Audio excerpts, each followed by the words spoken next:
Derrière Winston, la voix du télécran continuait à débiter des renseignements sur la fonte et sur le dépassement des prévisions pour le 9e plan triennal. Le télécran recevait et transmettait simultanément. Il captait tous les sons émis par Winston au-dessus d'un chuchotement très bas. De plus, tant que Winston demeurait dans le champ de vision de la plaque de métal, il pouvait être vu aussi bien qu'entendu.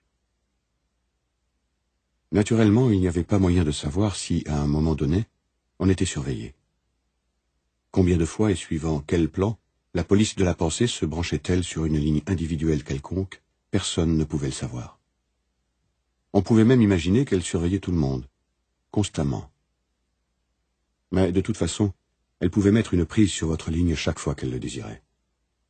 On devait vivre, on vivait, car l'habitude devient instinct, en admettant que tout son émis était entendu et que, sauf dans l'obscurité, tout mouvement était perçu. Winston restait le dos tourné au télécran.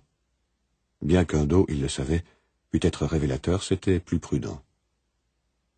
À 1 kilomètre, le ministère de la Vérité, où il travaillait, s'élevait vaste et blanc au-dessus du paysage sinistre.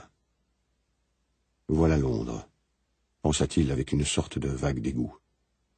Londres, capitale de la première région aérienne, la 3e, par le chiffre de sa population, des provinces de l'Océanien.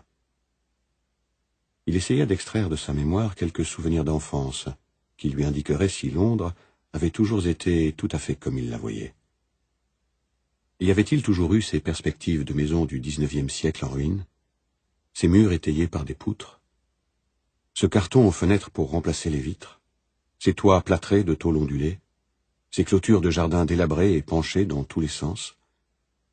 Y avait-il eu toujours ces emplacements bombardés où la poussière de plâtre tourbillonnait, où l'épilobe grimpait sur des monceaux de décombres, et ces endroits où les bombes avaient dégagé un espace plus large, et où avaient jailli de sordides colonies d'habitacles en bois semblables à des cabanes à lapins? Mais c'était inutile. Winston n'arrivait pas à se souvenir. Rien ne lui restait de son enfance, hors une série de tableaux brillamment éclairés, sans arrière-plan, et absolument inintelligibles. Le ministère de la Vérité, mini-vert, en novlangue, frappait par sa différence avec les objets environnants. C'était une gigantesque construction pyramidale de béton d'un blanc éclatant. Elle étageait ses terrasses jusqu'à 300 mètres de hauteur. De son poste d'observation, Winston pouvait encore déchiffrer sur la façade l'inscription artistique des 3 slogans du parti. La guerre, c'est la paix. La liberté, c'est l'esclavage. L'ignorance, c'est la force.